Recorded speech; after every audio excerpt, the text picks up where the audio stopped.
Hello po mga kababayan, magandang hapon po sa ating lahat at magandang araw po. Ayun po so eto, ang ating panahon ay may bagyo Opo, sana po tayo po'y nasa mabuti. At kung alam nyo po kasi ang bagyo, alam nyo po para po sa aking kaalaman, at para din po sa inyong kaalaman, para po sa akin, kung paanong may nagpapaaraw, yun din yung nagpapaulan. Kaya yung nagpapaaraw, yung nagpapaulan at nagpapahangin o sa madaling sabi, nagpapasapit ng mga bagyo, yun din po ang may gawa Ano po? Kaya yung gumawa din naman sa ating buhay, at yung gumawa ng langit at ng lupa at gumawa ng mga planeta na kailanman ay hindi magagawa ng mga tao. Yun din po ang may gawa. Kaya yung bagyo, gawa din po ng Diyos yan. Yan po isa sa mga paraan ng Diyos kapag siya po ay nagagalit. Gayon din naman po yung paglindol. Gawa din po ng Diyos yun. Pagka nililiglig niya ang lupa, gawa po ng Diyos yun. Ayan po, mga kapatid. Kaya po, ang akin po masasabi, dapat tayo po matutong kumilala sa Panginoon, Kasi po, ang pagkakilala po sa Panginoon, mga kababayan, dapat po alam natin kung nasaan ang bahay ng Diyos at talaga bang sinusunod natin yung kanyang mga utos, yung kanyang mga katwiran. Alam niyo po, ang isa pang paniniwala ko kasi, kahit sumapit po ang bagyo doon po sa isang lugar, pag meron dong matuwid na alam ng Diyos, sumusunod sa Kanya, siya po'y maiingatan, siya po'y maliligtas.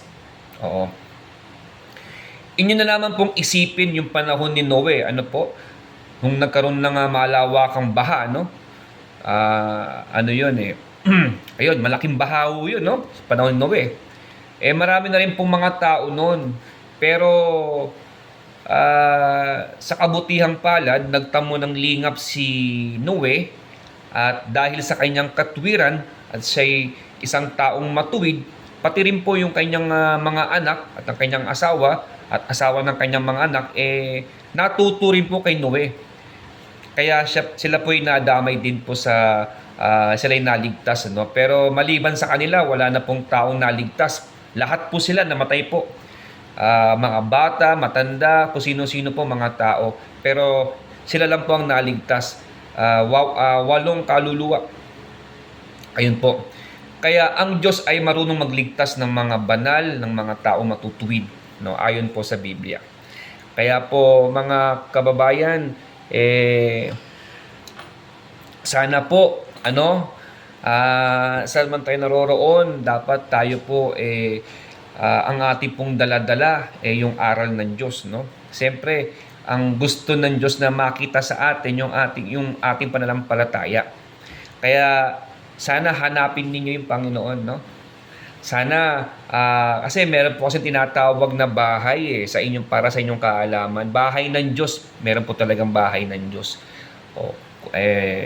Sige, sabihin ko na.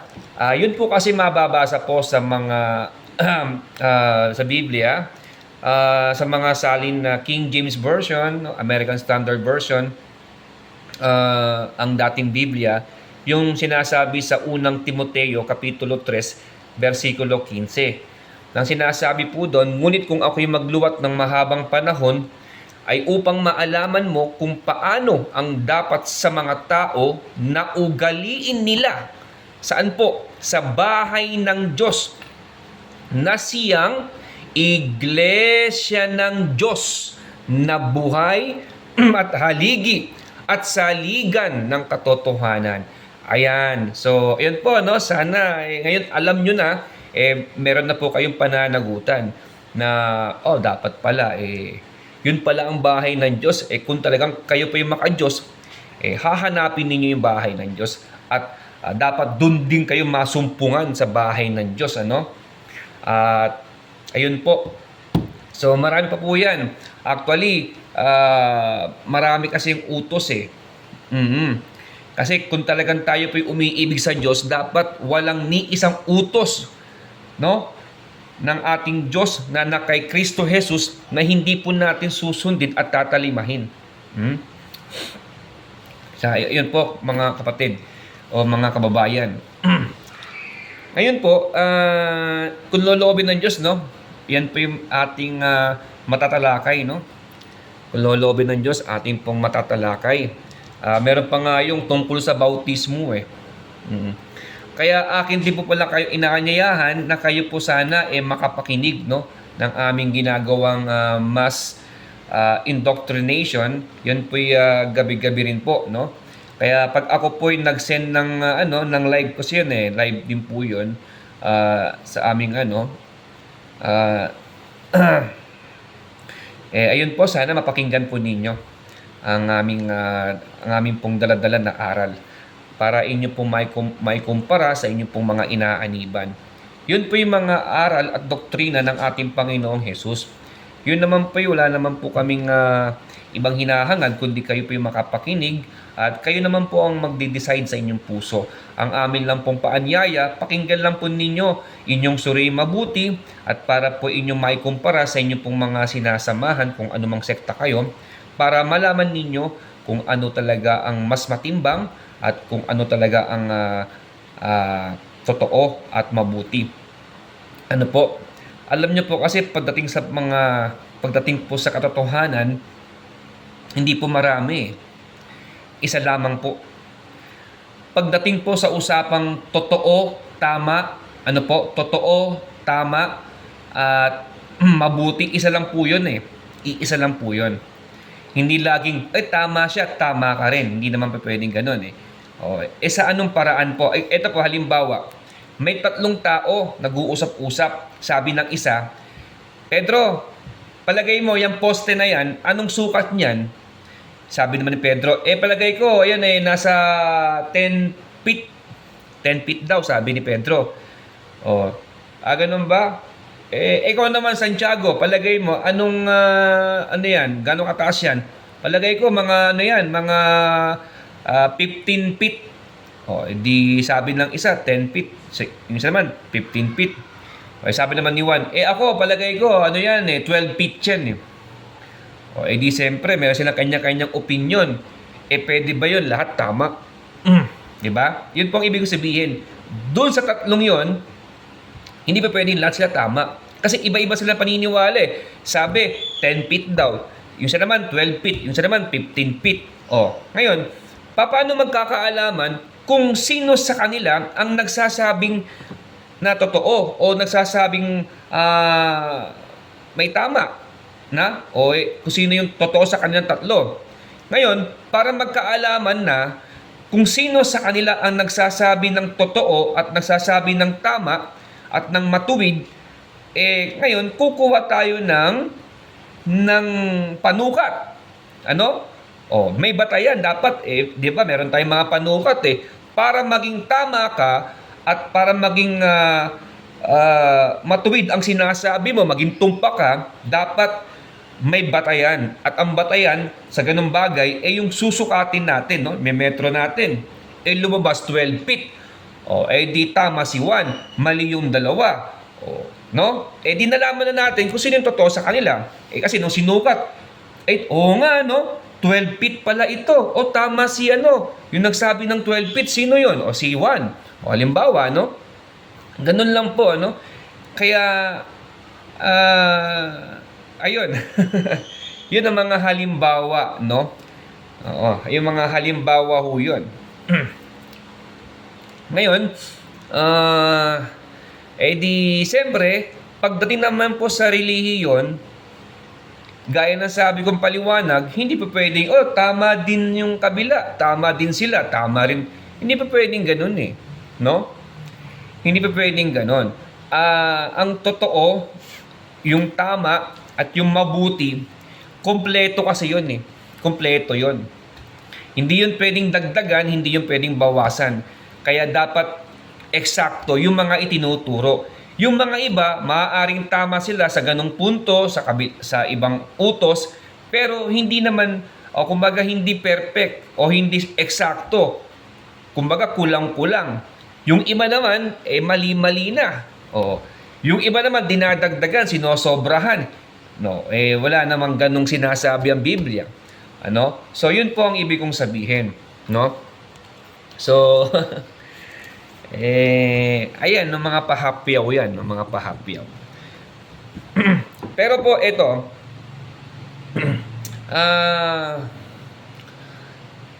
sa aking mga kapwa, sa aking mga kababayan, alam ko ang nasa puso ninyo Alam ko, mula sa inyong kaibuturan ng puso, meron kayong nasa na gusto nyo rin maging dapat, gusto nyo rin maligtas, gusto nyo rin makita ang Diyos, no? Di ba? May ganun kayong puso. Gusto ko talagang mabuhay na walang hanggan, ayoko nang may kamatayan. O, di ba? Tama, no? May ganun kayong damdamin. Kaya nga, eto po ako sa tulong at awa ng Diyos na tumutulong. Kaya po, kung talagang kayo po ay may nasa na kumilala po sa Diyos, maglingkod sa Diyos at sumunod sa kanyang mga utos, dapat kayo po ay nakikinig ng mga salita ng Diyos. O, kaya, ayun, sa tulong at awa ng Panginoon. Nasabi ko na kanina, dahil mula sa Bible, meron talagang bahay ng Diyos. Ngayon, yung palang pangalan ng yung bahay ng Diyos, ang pangalan pala nun, yung tinatawag na Iglesia ng Diyos. Oo. Ngayon, dapat dun tayo masusumpungan. Kung bahay ng Diyos, gusto nyo ba kayo, o gusto nyo bang makapasok sa bahay ng Diyos, mga kababayan? Sino rito sa inyo? Pag sinabing bahay ng Diyos, hindi ba kayo natutuwa? O sino sa inyo ang ayaw pumasok sa bahay ng Diyos? Kung nasa katinuan tayo, siyempre gusto natin pumasok sa bahay ng Diyos, no? Ngayon, siyempre yung iba nag-aalinlangan, totoo ba yan? Totoo ba? Yun nga sinabi ko na nga nasa Bible po kasi yun 2,000 taon na po nakakaraan, nasa Bible na po. Oo. At sinasabi yan sa mga kahit sa mga iba't ibang translation, lalo po sa mga manuscript Bagamat may mga ibang mga salin na hindi naman talaga yun ang nakasulat meron tayong reference din sa mga maging batayan sa mga old like manuscript, yung mano-mano na kung saan yung mismong na yon ang pinangsulat kamay, hindi print. Oo. Kaya ang sinasabi sa unang Timoteo kapitulo 3 versikulo 15 iglesia ng Diyos. So ngayon alam nyo na mga nakakapakinig, meron na po kayong pananagutan na kung talagang gusto nyo po kumilala sa Diyos at maglingkod, dapat simulan na po natin na magtanong, nga pala, ano bang totoong relihiyon? Ang dami-dami na kasi ng relihiyon Kaya nga po, nagbigay na po ako sa inyo ng halimbawa, no? Para inyong maalaman, suriin ninyo. At nasa Bible naman, di kayo maloloko no? Pero, narito po ako para i-guide kayo. So, alam nyo ba na meron din utos na bautismo? Sa totoong samahan, meron talagang utos na bautismo. Pero kailangan kayo po ay magpapabautismo doon sa sinasabing sa bahay ng Diyos. Baka mamaya kung saan-saan kayong bahay na pumunta, doon kayo magpabautismo. Hindi naman yun ang recommended ng Diyos na dapat dito ka pumunta, dito ka dapat na pumasok, yung tinuturo ko. No? Di ba? Mahirap. Pag sa iba kang bahay, hindi bahay ng Diyos, sigurado, hindi maka-Diyos ang gagawin ninyo. No? Meron na kayong mga iba't ibang mga turo. Kasi, pag hindi na sa bahay ng Diyos tayo masusumpungan, o kung hindi tayo sa bahay ng Diyos papasok, malamang sa iba't ibang bahay na kayo papasok, ang naghahari sa inyo ay utos ng mga tao, hindi na po utos ng Diyos. Dahil kung utos ng Diyos, dapat nasa loob ka ng bahay ng Diyos. Alin yun? Yun nga yung iglesia ng Diyos O tapos nasumpungan ka sa ibang sa ibang bahay o sa ibang mga samahan na hindi naman yun ang recommended ng Diyos na dapat nating samahan o aniban, di ba, mga kababayan? Hindi naman ako nag-iimbento, nasa Bible yun Unang Timoteo 3:15. Ngunit kung ako'y magluwat ng mahabang panahon ay upang maalaman mo kung paano ang dapat sa mga tao na ugaliin nila sa bahay ng Diyos, na siyang iglesia ng Diyos na buhay at haligi at saligan ng katotohanan. So, yun po. Ngayon, ano pang isang utos? Ito ang isang utos, mga kababayan. Gawa, Kapitulo 2, versikulo 38, ito po ang sinasabi, mga kababayan. At sinabi sa kanila ni Pedro, mangagsisi kayo at mangagbautismo ang bawat isa sa inyo sa pangalan ni Hesukristo sa ikapagpapatawad ng inyong mga kasalanan at tatanggapin ninyo ang kaloob ng Espiritu Santo. Yun. Kaya kailangan mahanap muna ninyo yung samahan sa Diyos. Yun nga yung iglesia ng Diyos. Kailangan tiyakin ninyo. At bago yan, siyempre, meron pa kayong papakinggan ng mga aral no? Kaya doon naman sa Roma, basahin po natin, mga kababayan, kasi kailangan tayo rin po ay nakikinig. Bago tayo magpabautismo, halimbawa, kailangan masurin muna ninyo yung mga yung mga aral. Mamaya hindi kayo sang-ayon, mahirap na. So bago naman bautismo, yun po ay nasa huli na nasa po yun Kailangan niyo muna malaman yung mga aral, katwiran no? Para para maging klaro po sa inyo. Di ba? Ngayon, ang sinasabi ko sa Roma, Kapitulo 10, versikulo 11, ito, basahin ko muna ito para sa inyo, mga kababayan. Sapagkat sinasabi ng kasulatan, ang lahat na sa kanya'y nagsisisampalataya ay hindi mapapahiya. No? Ayan.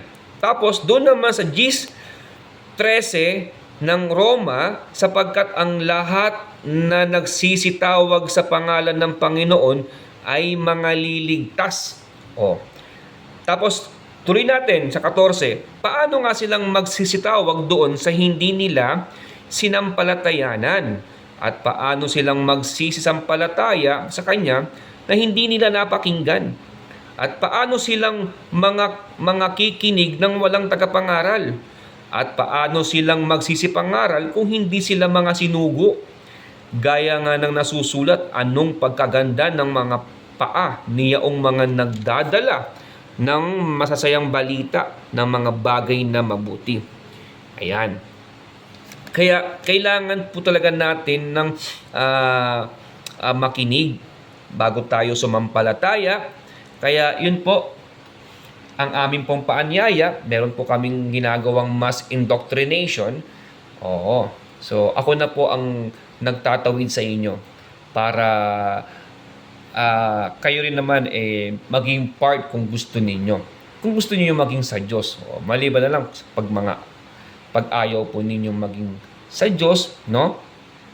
Kasi po, kung Diyos lang naman ang ating tatanungin, gusto niya lahat ng tao ay maligtas 2:4 ng unang Timoteo, sinasabi niya na siyang may ibig na ang lahat ng mga tao ay mga ligtas at mga kaalam ng katotohanan. Kaya pala kalooban ng Diyos na gusto niya meron din isa na para makaalam ang iba o ang lahat, gusto niya makapakinig.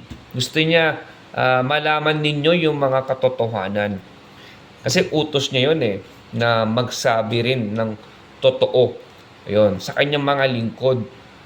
Kaya 4:25 ng Efeso. Kaya nga, pagkatakwil ng kasinungalingan ay magsasalita ang bawat isa sa inyo ng katotohanan sa kanyang kapwa, sapagkat tayo'y mga sangkap na isa't isa sa atin. Kaya utos talaga na magsasalita tayo ng katotohanan sa ating mga kapwa. Kaya dapat puro totoo ang ating mga sinasabi. Yun po yung isang kalooban ng Diyos, na tayo nga po ay magsalita ng katotohanan, no, sa kanyang mga utos. Kaya utos, hanapin natin ang Panginoon, tapos tayo po ay magsisi, magpabautismo, no? Yun po kasi yung mga oh. Tapos ano pang utos? Tayo po ay, kung tayo po sa Diyos, tayo po ay makikinig ng mga salita ng Diyos, mga kapatid, mga kababayan. Ayun po, dahil kung alam ninyong mabuti pala, dapat gawin ninyo yan. Oo. Ngayon narinig na ninyo, meron palang iglesia ng Diyos na tinuturo ang Diyos sa Bible. Dapat gawin ninyo yon. Kasi kung hindi ninyo ginagawa, ayaw ninyong gawin yung mabuti. Ang sinasabi naman sa 4:17 ng Santiago, sa nakakaalam nga ng paggawa ng mabuti at hindi ginagawa, ito'y kasalanan sa kanya.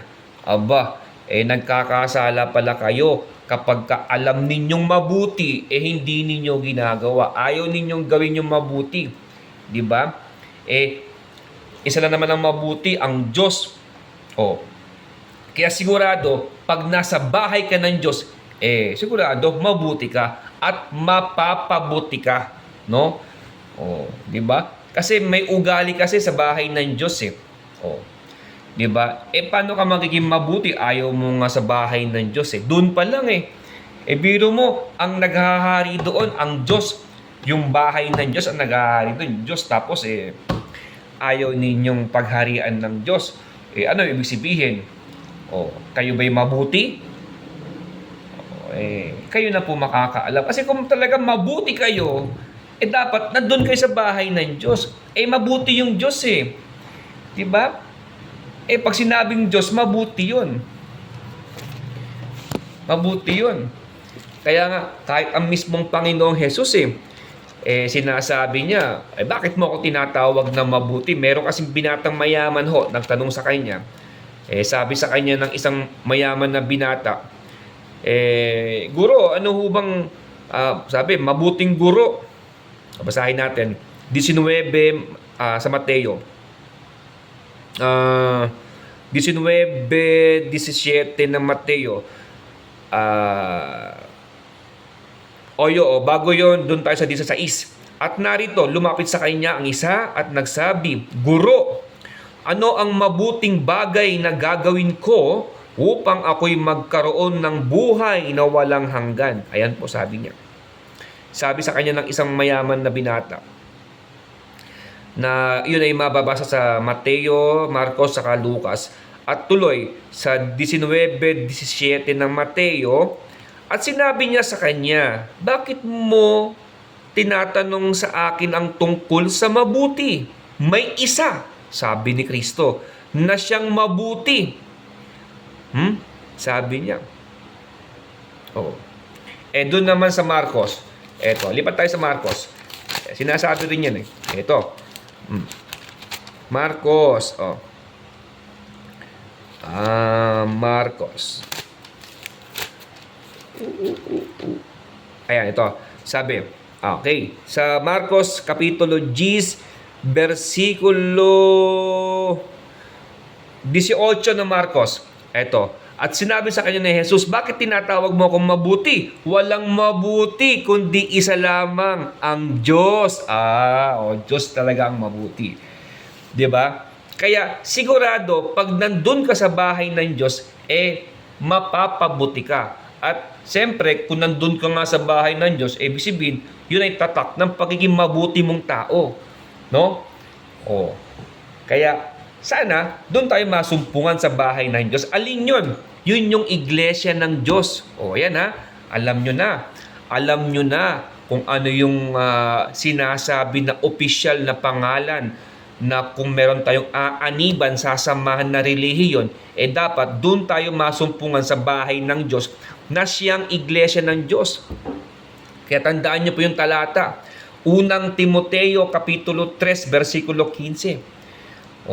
Kasi, yung mga gustong maging mabuti, dapat doon pupunta sa bahay ng Diyos, no? Dapat doon ka talaga masusumpungan Kaya malalaman ninyo pag tayo mabuti o hindi mabuti, ayaw natin sa bahay ng Diyos. Yun ay doon nagkakaalaman. Kaya sabi sa 3 ng unang 1, at dito nahahayag ang mga anak ng Diyos at ang mga anak ng Diablo. Kung sino man, kung ang sino mang hindi gumagawa ng katwiran, 'di ba? Katwiran ng Diyos 'yon na dapat hanapin natin yung bahay ng Diyos at dapat doon tayo sumapi. Ang ating aaniban yung mabuti. Kaya ang sinasabi rin naman sa 12:9 o 12:9 ng Roma, ang pag-ibig ay maging walang pagpapaimbabaw. Kapuotan ninyo ang masama at makisanib kayo sa mabuti. Sinasabi niya yan sa Roma Kapitulo 12, versikulo 9, mga kababayan. Hindi ko po yan imbento. Kaya isa pa ating alamin, 12:9, ang pag-ibig ay maging walang pagpapaimbabaw. Kapuotan ninyo ang masama, makisanib kayo sa mabuti. Remember, yung mabuti, Diyos yun. Kaya, yung unang Timoteo 3:15, ang sinasabi doon muli, ngunit kung ako'y magluwat ng mahabang panahon, ay upang maalaman mo kung paano ang dapat sa mga tao na ugali nila sa bahay ng Diyos, na siyang iglesia ng Diyos na buhay at haligi at saligan ng katotohanan. Kaya pag tayo mabuti, hindi po pwedeng hindi tayo pupunta sa bahay ng Diyos. No?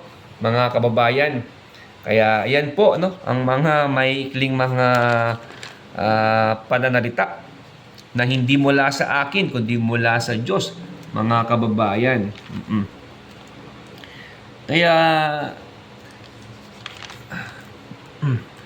yun po kasi ang mahalaga. So hanggang dyan muna, mga kababayan. Ito gusto ko lang hihabol ko. Ito kanina pa to, hindi ko lang nasabi kanina. Alam nyo yung doon tayo sa Bagyo, no? So yun ang opening, ito closing, Bagyo, no? Tungkol sa Bagyo. Alam nyo, nasabi ko naman kanina, kasi guys, mga kababayan, ang Bagyo kasi, ang Diyos ang nagpapasapit niyan.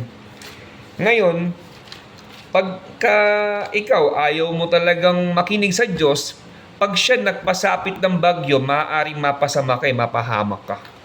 Ginagawa ng Diyos yan para ipaalam sa mga tao, ako ang Diyos na may-ari ng buhay ninyo. Pag gusto kong kunin ang buhay ninyo, di ba? Wala kayong magagawa. Kaya wag ninyo kung susubukan. Parang ganun, no? Ngayon, bakit ginagawa ng Diyos yun? Eto, basahin natin ang karunungan ng Diyos sa Kawikaan. Kapitulo 1, versikulo 22 at patuloy. 22 po. Patuloy po yun. 22 hanggang 33. Eto po. Bubuuin ko po. Hanggang kailan kayo mga musmos magsisiibig sa inyong kamusmusan, at ang mga nanunuya ay maliligaya sa panunuya. At ang mga mangmang ay magtatanim sa kaalaman. Magsibalik kayo sa aking saway. Ito sa 23. Narito, aking ibubuhos ang aking espiritu sa inyo. Ito, teka lang, magsibalik kayo sa aking saway. Ibig sabihin, malayo tayo sa Panginoon. Yung utos ng Panginoon hindi natin ginagawa, ayaw natin magpasaway, no? Kundi tayo, kasi ayaw natin magpasaway, kaya pasaway tayo no? Ngayon, eto sabi, tuloy ko na lang, sapagkat ako'y tumawag at kayo'y tumanggi, aking iniunat ang aking kamay at walang makinig. Tingnan nyo na, ang Diyos tumatawag, sapagkat ako'y tumawag at kayo'y tumanggi. Aking iniunat ang aking kamay at walang makinig. No? Kundi inyong iniuwi sa wala ang buo kong payo. At hindi ninyo inibig ang aking saway. Kita nyo na? May nagagawa tayo. Kaya, ang Diyos nagpapasapit ng bagyo. Tuloy pa natin para malaman ninyo yung kabuuan. Ako naman ay tatawa sa karawan ng inyong kasakunaan. Tingnan nyo na kasakunaan. Hindi ba yan sakuna, yung bagyo? Yung baha, tsunami, o pati lindol, hindi ba yan kasakunaan? Ako'y manunuya pagka ang inyong takot ay dumarating. Pagka ang iyong takot ay dumarating na parang bagyo. Kita niyo na, parang bagyo. Di ba, pagka may bagyo, takot tayo lalo na pag binabaha na tayo, malakas ang hangin halos yung bubungan ng bahay natin masisira na. Di ba?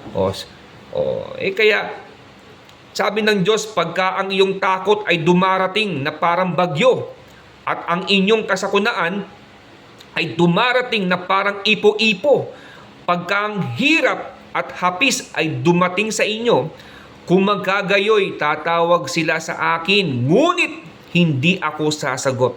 Hahanapin nila akong masikap, ngunit hindi nila ako masusumpungan. Bakit? Sapagkat kanilang ipinagtanim ang kaalaman at hindi pinili ang takot sa Panginoon.